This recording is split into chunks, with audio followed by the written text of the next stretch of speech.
जय मसीह की। मेरा नाम महादेव कामले, मेरी वाइफ का नाम संगीता कामले है और मैं महाराष्ट्र मुंबई भिवंडी से हूँ। और परमेश्वर ने कैसे मेरी वाइफ के बंद गर्भ को खोला और बेबी के साथ हमें ब्लेस किया है। 2008 में हमारी शादी हुई।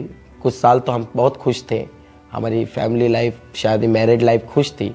पर जब मेरी वाइफ बेबी कंसीव नहीं कर रही थी और उसके बाद जब हम डॉक्टर के पास गए और डॉक्टर ने अल्ट्रासाउंड किया, उसका टेस्ट किया, मेरा टेस्ट किया और उसके टेस्ट करने के बाद पता चला कि इसकी दोनों फ्लोपिन ट्यूब ब्लॉक है। ऐसा तो जब मैंने इलाज करने के बाद वहाँ पे कोई रिजल्ट नहीं आ रहा है, हम सेकेंड डॉक्टर के पास चले गए। सेकेंड डॉक्टर ने भी ट्रीटमेंट शुरू किया पर वहाँ पर भी कोई रिजल्ट नहीं मिल रहा था। इसलिए थर्ड डॉक्टर के पास गए और थर्ड डॉक्टर ने कहा कि हम ऑपरेशन करके इनकी फ्लोपिन ट्यूब को खोलेंगे और उन्होंने ऑपरेशन भी किया। फिर बाद में वहाँ पर भी उस ऑपरेशन करने के बाद कोई रिजल्ट नहीं आ रहा था, कंसीव नहीं हो रहा था और सब कुछ फेल जा रहा था। और उसके बाद फिर हम बहुत ही निराश रहने लगे। फिर हम उसी डॉक्टर के पास गए और हमने कहा कि हम क्या करें अब। तो उन्होंने कहा कि आप आईवीएफ करवा लो। जब हमने आईवीएफ किया फिर आईवीएफ भी सक्सेस नहीं हो रहा था, फेल हो रहा था और उसके बाद फिर हम बहुत ही निराश हो गए। जॉब पे जाते तो मैं कई बार तो झूठ बोल देता था कि किसी के बच्चे की फ़ोटो निकाल कर मैं अपने साथ रखता था, मेरे हाथ में लेता था और कोई मुझे पूछता था कि कितने बच्चे आपको, तो मैं दिखाता था, कई बच्चे की फ़ोटो दिखाता था लोगों को, ये मेरा बेटा है, क्योंकि उनको नहीं पता था कि मुझे बच्चा है या नहीं। कई साल ऐसे बीतते जा रहे थे और हमने बहुत निराशा का जीवन जिया। मुझे ऐसा लगता था कि मुझे कभी बच्चा होएगा कि नहीं होएगा। ये आजू बाजू जो लोग रहते थे, मतलब उनके भी बच्चे मैं घर पे लाती थी, उनको नहलाती थी, उसको खिलाती थी, सब करती थी। लेकिन मैं जाती आती थी बिना रास्ते से, तो वो क्या करते थे, रास्ता मतलब फटक से बदली कर देते थे। डॉक्टर ने तो कह दिया था कि मैं कभी माँ नहीं बन सकती हूँ, मेरी दोनों साइड की ट्यूब बंद है। मतलब कई लोग मुझे बांझ कहते तो मेरे मन में बहुत दुख होता था।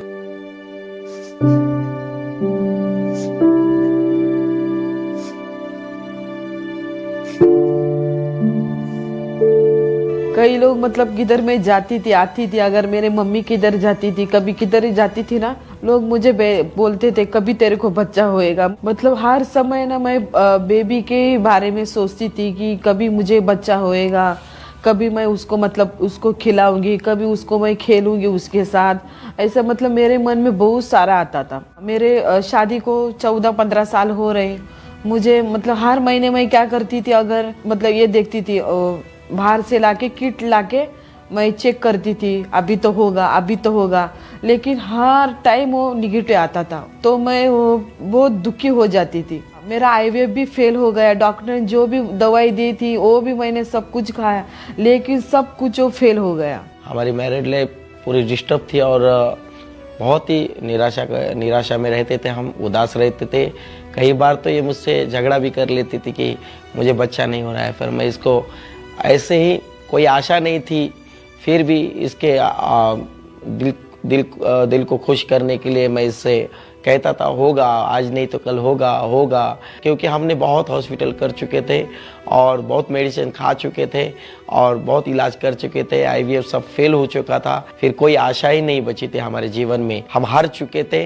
फिर ये सब बातें हमारे जीवन में चल रही थी और कभी कभी झगड़ा होता था हमारा तो इस बात के लिए, और ये और भी हॉस्पिटल में चलो, वो हॉस्पिटल में चलो, जबकि हमने 3 हॉस्पिटल चेंज कर चुके थे।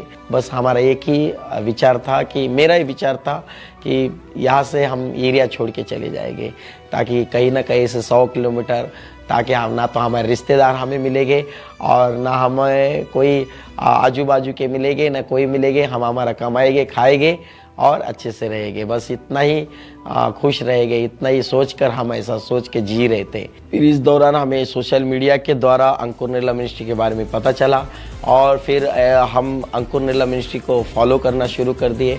जब मैं ऑनलाइन मीटिंगों को अटेंड करने लगा तो लोगों की गवाहियाँ सुनकर कि परमेश्वर कितने अद्भुत रीति से काम कर रहा है, चमत्कार कर रहा है, बड़े बड़े आश्चर्य कर्म कर रहा है कि कितने साल साल के लोगों को बेबी बॉय का ब्लेस दे रहा है, बेबी की ब्लेस दे रहा है। तो इसको देखकर हम बड़े खुश होते थे और हमारा विश्वास भी मजबूत होता गया। जब 11 फरवरी 2024 को जब हम कामरा चर्च में आए तो अपोस्टल जी बेबी के लिए, जिनको बेबी नहीं है उनके लिए प्रेयर कर रहे थे और उस प्रेयर को हमने रिसीव करते थे।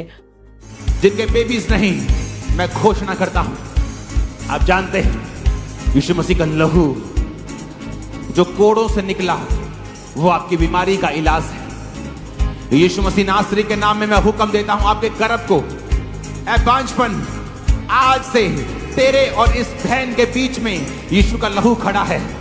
मैं तुझे डांटता हूं, out in the name of Jesus, out, out, बांझपन, आउट, आउट, आउट, आउट। इस बॉडी को छोड़ और निकल जा।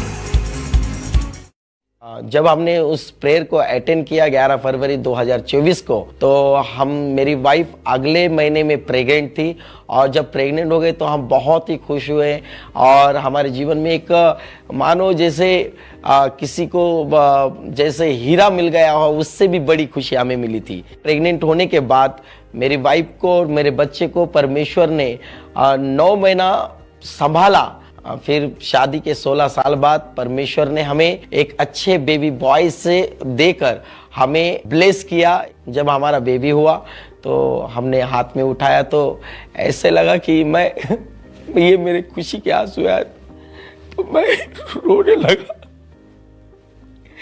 ये मेरी खुशी के आंसू के साथ आज अभी मैं बताने जा रहा हूँ कि मैंने जब उठाया तो मैंने फर्स्ट टाइम बाप होने का बाप हुआ, मुझे इतनी खुशी हुई है और ये माँ हुई है। तो हमारे हाथ में एक हक का हमारे बच्चा परमेश्वर ने बेबी दिया है और जब उठाया तो बहुत ही खुश। वो हमारे लिए एक बड़ी प्रॉपर्टी थी, एक बड़ा खजाना था हमारे